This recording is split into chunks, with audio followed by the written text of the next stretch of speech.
Welcome to the second resource to support Indigenous participation planning for the Alexandra Bridge Project, or ABRP. This resource follows the initial Indigenous Participation Plan Toolkit presentation. This guide introduces concepts that are intended to help First Nation communities prepare for meaningful participation in the ABRP through Indigenous Participation Plans, or IPPs. This deck is designed to support leadership, staff, and community economic organizations in understanding opportunities, clarifying priorities, and engaging confidently with project bidders.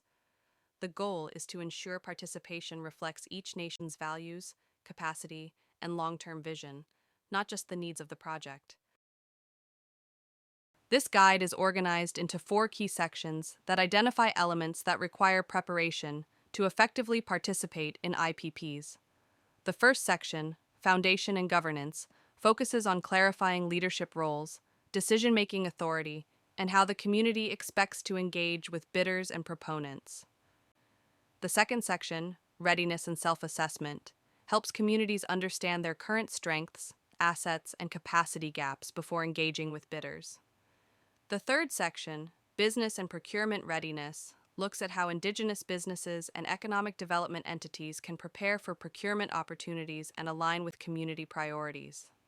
Finally, the Employment, Training, and Long-Term Desired Outcomes section explores workforce participation, skills development, and the innovative outcomes communities may want to see last beyond the ABRP project.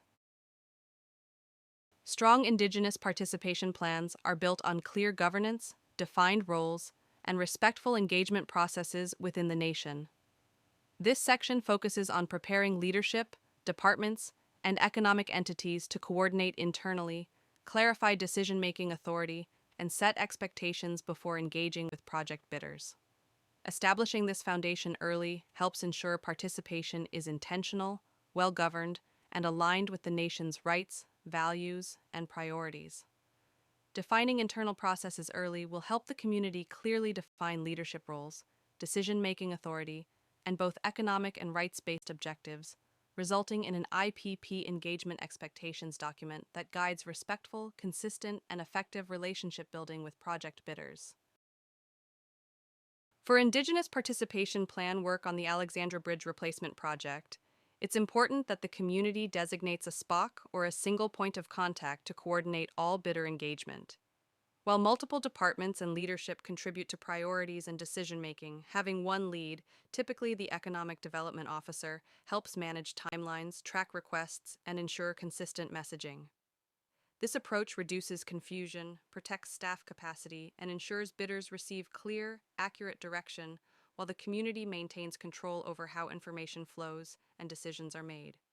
The single point of contact plays a central coordinating role in Indigenous participation plan work. First, the SPOC engages with proponents and project partners, and then reports back to leadership, departments, and community entities, so information is shared consistently and decisions are informed internally. The SPOC also engages with other project stakeholders, such as technical advisors, training partners, or regional organizations, to ensure efforts are aligned and not duplicated. In parallel, the SPOC confirms the community's desired approach with the procurement authority, making sure engagement stays within procurement rules and timelines. Finally, the SPOC navigates and, where directed, negotiates with bid teams, bringing forward community priorities while ensuring commitments are realistic, documented, and aligned with leadership direction and commercial feasibility. Community leadership is informed by several key influences when making decisions related to Indigenous participation plans. The single point of contact provides coordinated information, summarizes engagement outcomes, and brings forward clear options based on discussions with bidders and project partners. Treaty impacts and rights-based considerations help leadership understand how project activities may intersect with the nation's lands, rights, and long-term interests. Community economic participants, including Indigenous businesses and workers, inform leadership on practical capacity, readiness, and opportunity alignment. Membership perspectives help ensure decisions reflect community values, priorities, and expectations for participation. Financial benefit considerations allow leadership to weigh economic outcomes, alongside risk, capacity, and long-term sustainability. Finally, input from departments and other influences, such as technical advisors, elders, or external partners, provides additional context to support informed, balanced decisions. While leadership retains ultimate authority, decision-making related to IPP engagement and implementation may be delegated to staff or economic development corporation leadership in accordance with community governance structures. It is important for all parties to clearly understand the difference between Indigenous participation plans and consultation processes and how the two interact. Consultation is a rights-based process focused on potential impacts to lands, waters, rights, and treaty interests, and it is typically led through the community's consultation or lands office. An Indigenous participation plan, on the other hand, is an economic and procurement-based tool that focuses on employment, training, business participation, and capacity building, and it does not replace or fulfill consultation obligations. While these two processes often occur alongside one another and may inform each other, they must remain clearly separated in purpose, authority, and decision-making. Strong internal communication and clear boundary setting are critical, and it is equally important to educate bidders on this relationship early, as it is foundational to many community decisions that extend well beyond commerce or procurement. Setting the stage for bid partners early helps ensure relationship building can move quickly, clearly, and with purpose during the bid process. An IPP engagement expectations document is one way communities can define how engagement should occur and what proponents should understand before meaningful discussions begin. Contents that support this relationship may include the following key elements. First, governance, authority, and representation clarifies who speaks for the community on IPP matters, how decisions are made, and when approvals are required, ensuring proponents understand engagement does not equal consent.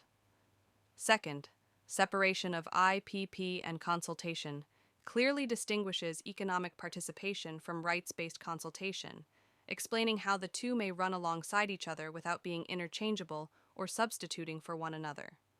Third, engagement protocols and communication expectations outline how engagement should occur, including communication channels, timelines, cultural protocols, and coordination through the community's designated point of contact.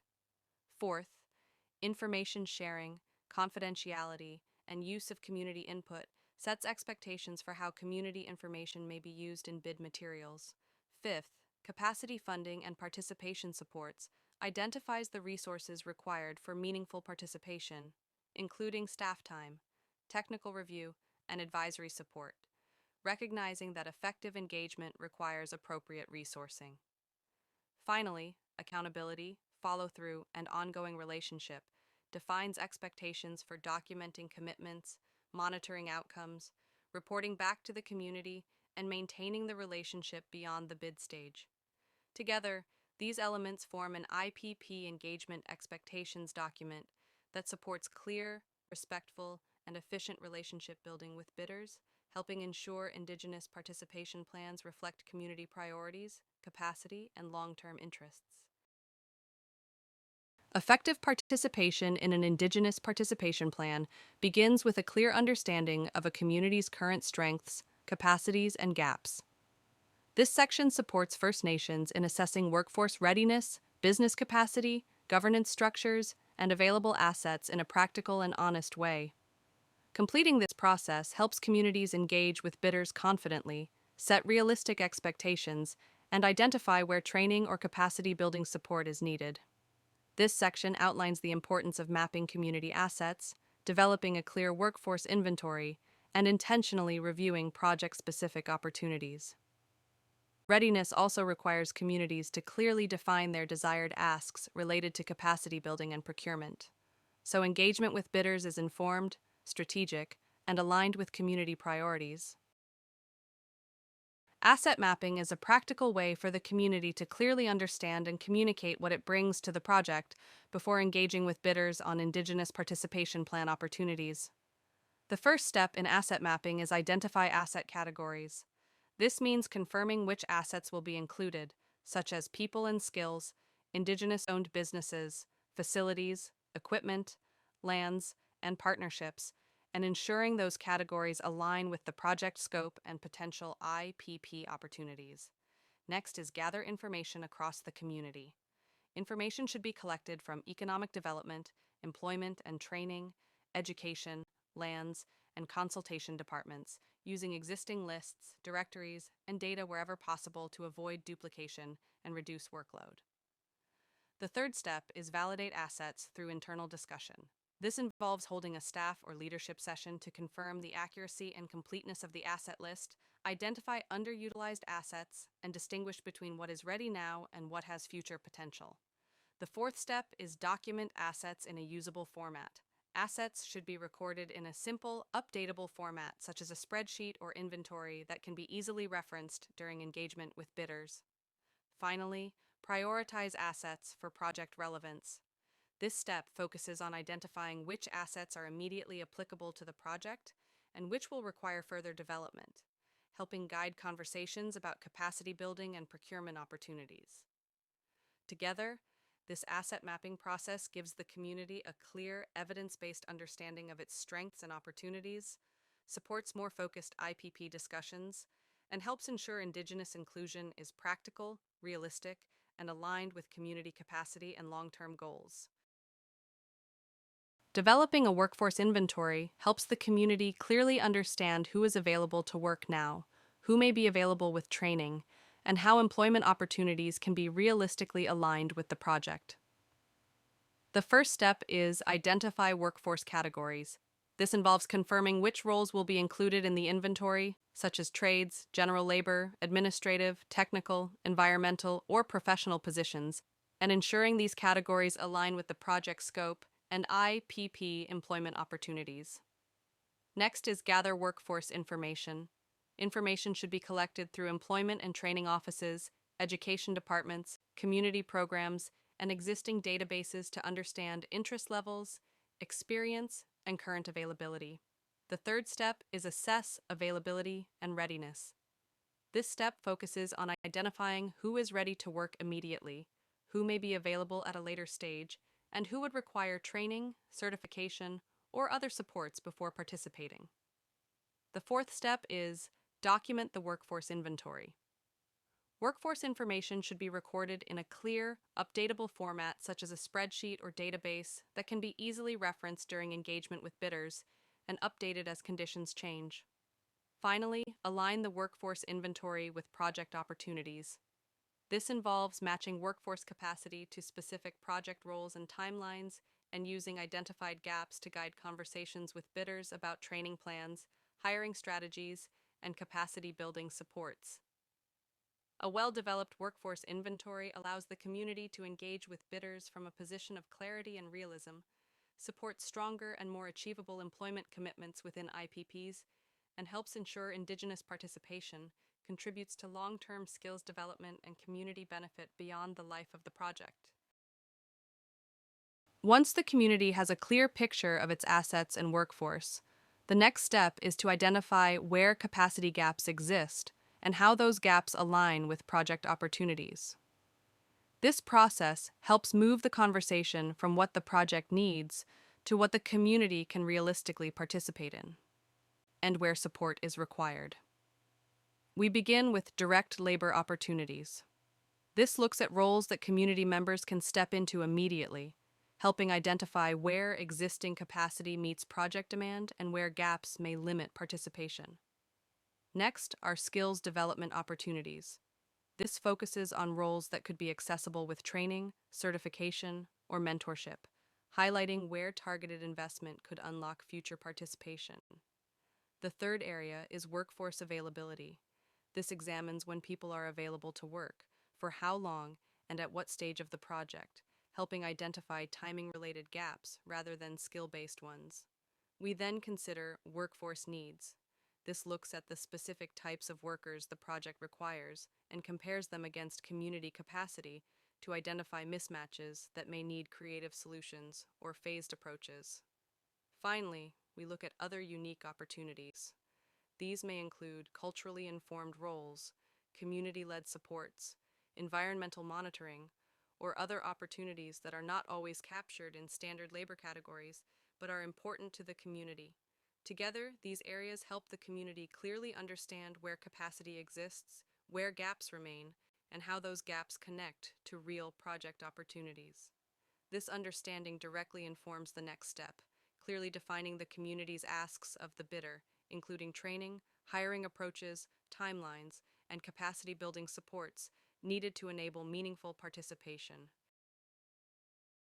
Where effective readiness planning leads is not to generic requests, but to strategic, community directed, targeted asks that reflect real capacity, priorities, and long term goals. These asks are informed by the self assessment work and help guide bidders toward meaningful and achievable Indigenous participation commitments. Early and priority access to employment opportunities focuses on ensuring community members are considered early in hiring processes and aligned with project timelines, so participation is realistic and timely. Targeted training and certification pathways identify opportunities to prepare community members for project roles while building skills that remain valuable beyond the life of the project. Flexible hiring approaches recognize differences in availability, readiness, and cultural obligations, allowing participation to be phased and inclusive. Apprenticeships, mentorships, and on the job learning opportunities support skill development through real project experience, helping bridge gaps between training and employment. Workforce coordination and wraparound supports acknowledge the need for supports such as recruitment, scheduling, and retention to enable sustained participation. Opportunities in non traditional or unique roles highlight community defined positions, including environmental, cultural, or liaison roles that may not be part of standard project structures. Clear communication on workforce needs and scheduling ensures the community has advance notice to prepare workers and align training or supports. Tracking, reporting, and adaptive employment and training outcomes emphasize accountability and the ability to adjust commitments as the project and community capacity evolve. Together, these asks are only possible because of the readiness and self assessment actions taken by the community. By understanding assets, workforce capacity, gaps, and opportunities in advance, the community is able to guide IPP discussions with clarity, credibility, and purpose, strengthening Indigenous inclusion and improving outcomes for both the project and the community. Meaningful participation in Indigenous participation plans depends on how prepared Indigenous businesses and economic development entities are to engage with project procurement processes. This section focuses on strengthening business readiness, clarifying procurement expectations, and preparing community enterprises to access contracting and partnership opportunities. Being prepared in this area helps communities move from interest to action and positions Indigenous businesses for both immediate and long-term economic benefits. The following slides highlight the importance of maintaining a current community business directory, establishing a clear position on acceptable business and partnership structures, and defining the procurement processes the community expects proponents to follow. Where applicable, this section also emphasizes the need for the community's Economic Development Corporation to be aligned with leadership direction and overall community intent. Indigenous participation plans are closely tied to federal Indigenous procurement objectives, including the Government of Canada's commitment to achieving a minimum 5% Indigenous procurement spend. IPPS are one of the key tools bidders use to demonstrate how they will meet this requirement on a project-by-project basis. When a community does not have its own business directory, bidders will still need to identify Indigenous businesses to meet IPP requirements. In those cases, they typically rely on open and often national sources, such as the Indigenous Business Directory, internally developed contractor lists, the Canadian Council for Indigenous Business Registry, or general web-based searches. While these sources can identify Indigenous businesses, they do not prioritize local or community-connected businesses, and they do not reflect the community's specific economic priorities or capacity. When a community builds and maintains its own business directory, it creates a different outcome. The community is able to advocate for its businesses first and guide bidders toward local participation. Using community businesses helps build capacity and retain wealth within the community, It also allows the community to better support, prepare, and train its businesses for success both on this project and beyond. From an IPP perspective, locally driven business participation typically results in a stronger plan and a better bid outcome, as bidders receive higher value for demonstrating meaningful, regional indigenous inclusion rather than relying on non-local indigenous suppliers. Joint ventures are a common and often effective way for indigenous businesses and communities to participate in large infrastructure projects, particularly where the scale, risk, or technical requirements exceed what a single community business can take on alone. When certain conditions are in place, a joint venture can be a good option. This includes meeting procurement requirements, clear indigenous ownership, meaningful indigenous decision-making authority, fair and proportionate revenue sharing, and a genuine transfer of skills and experience to the indigenous partner. When structured this way, joint ventures can enable participation in economic opportunities beyond the current scale of the community. They support real capacity building by allowing indigenous businesses to grow, gain experience, and strengthen their operational capabilities. Well-designed joint ventures can also help build long-term business relationships that extend beyond a single project. In many cases, they may result in stronger bids, with larger portions of project work completed by an indigenous entity, which can improve IPP outcomes. At the same time, joint ventures require careful consideration. Communities should undertake appropriate due diligence to ensure proposed partnerships align with community values, governance expectations, risk tolerance, and long-term economic objectives, and that the benefits are real, measurable, and lasting. Indigenous communities may be considered for special procurement conditions because of historic and systemic barriers to participation, differences in scale and capacity, and the Crown's broader reconciliation and Indigenous procurement objectives. However, these considerations are not automatic.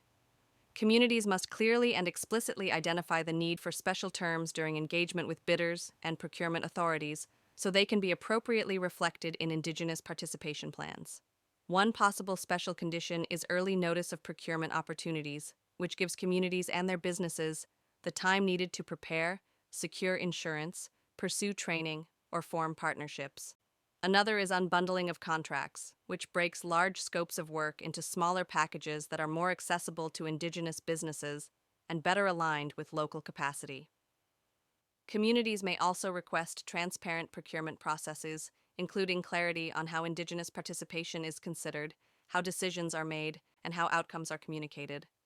Prompt payment is another important consideration, as timely cash flow can be critical for Indigenous businesses to successfully deliver work without undue financial strain. Finally, ongoing communication and coordination through the community's designated point of contact helps ensure procurement discussions remain organized, consistent, and aligned with community governance. When clearly identified and well communicated, these special conditions can lead to stronger Indigenous business participation, more realistic and achievable IPP commitments, reduced risk for both proponents and communities, and better long-term economic outcomes. Ultimately, they help create procurement pathways that are fair, inclusive, and supportive of sustainable Indigenous economic development. Aligning the community's economic development corporation with leadership and staff is a critical part of preparing for procurement and Indigenous participation plan engagement. Because development corporations are often the entities that negotiate contracts and enter commercial relationships, clarity around roles, authority, and accountability is essential to protect community interests and support effective participation. Leadership, such as chief and council or the governing body, is responsible for setting strategic direction, protecting rights and treaty interests, and approving or delegating authority related to economic participation. Leadership retains ultimate authority, even when operational responsibilities are delegated.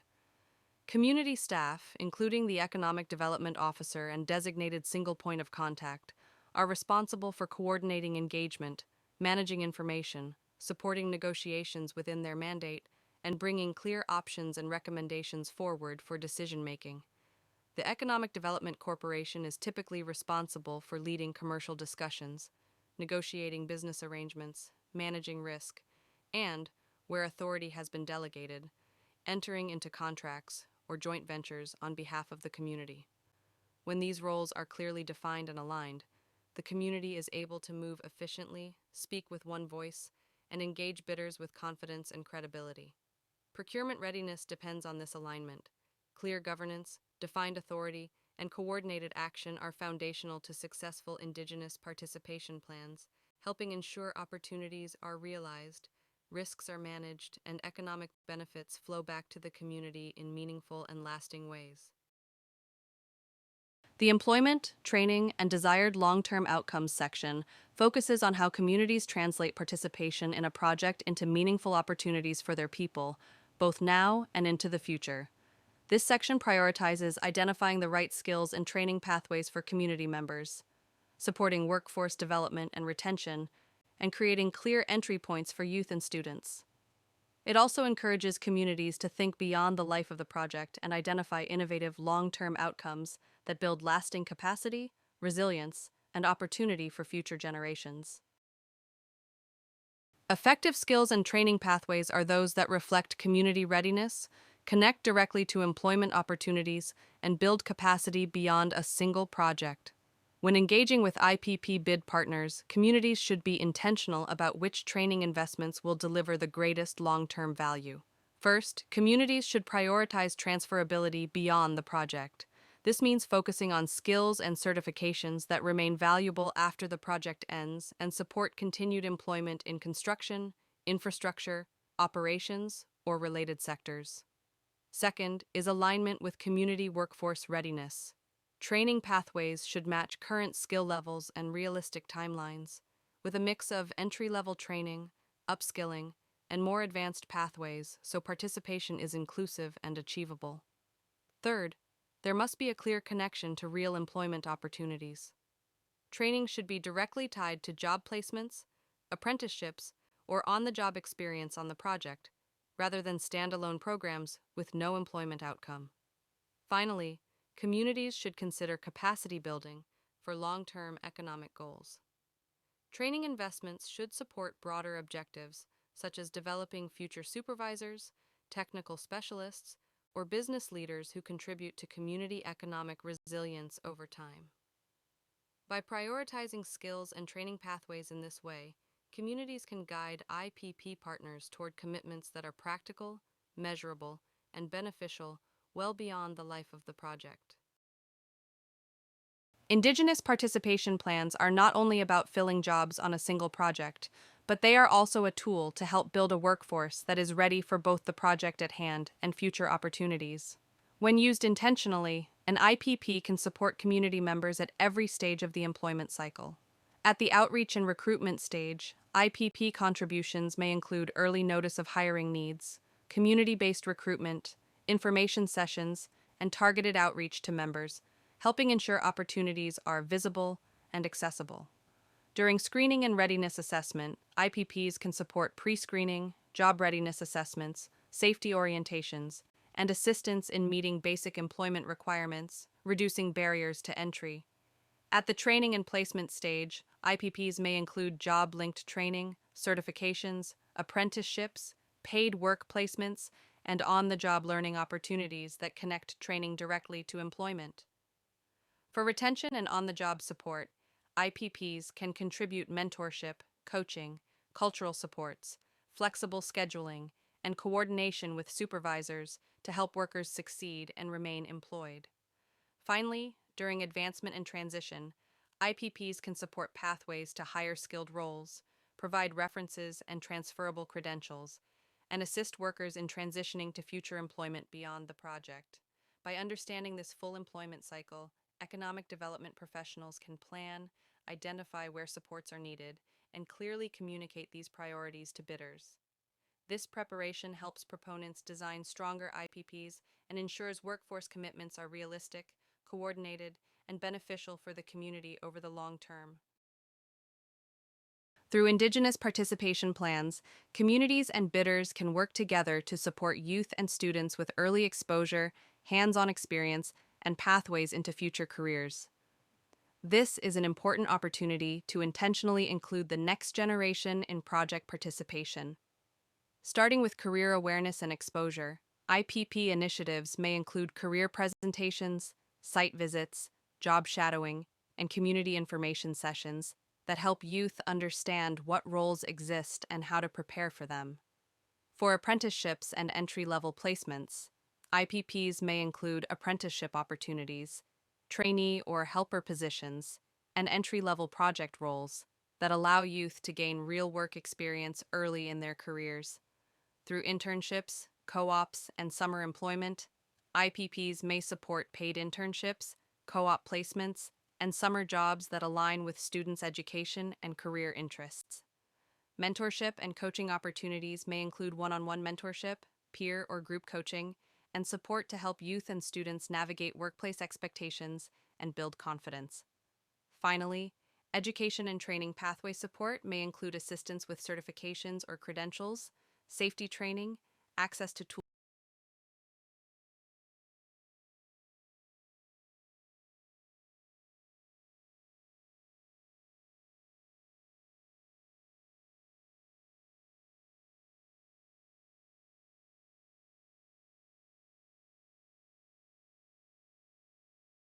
This project contributes to long-term skills, confidence, and economic resilience for the community. Innovative and long-term outcomes within an Indigenous participation plan are not intended to add cost to the project. Instead, these measures work best when they are closely aligned with a bidder's core competencies, existing project activities, or operational strengths. This section encourages communities to think beyond standard employment or procurement outcomes and consider creative, practical solutions to long-standing community priorities that can be supported through project alignment. One potential area is community capacity and institutional strengthening, which may include systems, tools, or knowledge transfer that improve the community's long-term ability to manage projects, partnerships, or economic activity. Another is Indigenous business ecosystem development, where mentorship, shared services, or other supports help Indigenous businesses grow, scale, and prepare for future opportunities beyond this project. Infrastructure, equipment, or asset legacy focuses on leaving behind tangible assets, such as equipment, facilities, or technical tools that continue to support community economic activity after the project is complete.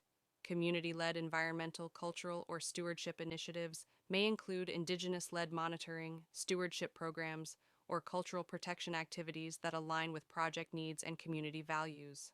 Long-term economic resilience and opportunity creation looks at planning or pilot initiatives that help diversify the community economy and reduce reliance on single projects over time.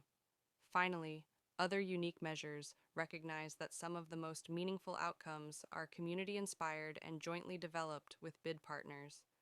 These measures may not fit traditional IPP categories, but reflect creative solutions to local challenges that align with the project or bidder expertise. Innovative measures offer communities the opportunity to be creative while remaining realistic. When these outcomes are clearly connected to the project or bidder capabilities, they strengthen IPPs, support meaningful inclusion, and demonstrate that innovation can extend beyond standard approaches while still delivering practical, achievable results. Preparation matters because Indigenous participation plans for the Alexandra Bridge Replacement Project are being developed within tight bid timelines, and only the winning bidder's IPP will be implemented. If a community is not meaningfully included in that winning proposal, there are no resulting benefits. This makes early, clear, and community-driven input essential.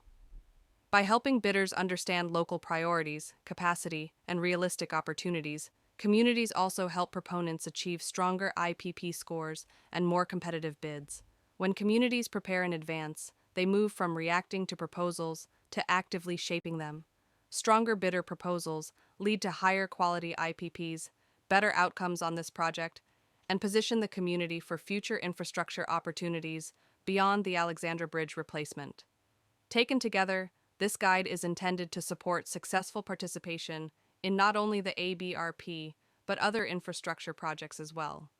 This guide provides a practical, structured approach for communities to clarify governance, assess readiness, align economic and workforce priorities, and engage with bidders confidently so your community's participation is meaningful, achievable, and community directed. SIPS is a certified Indigenous business based on Curve Lake First Nation, just north of Peterborough, Ontario. We take pride in helping projects like the Alexandra Bridge Replacement Project create lasting impact that builds capacity and strengthens relationships between Indigenous communities and industry.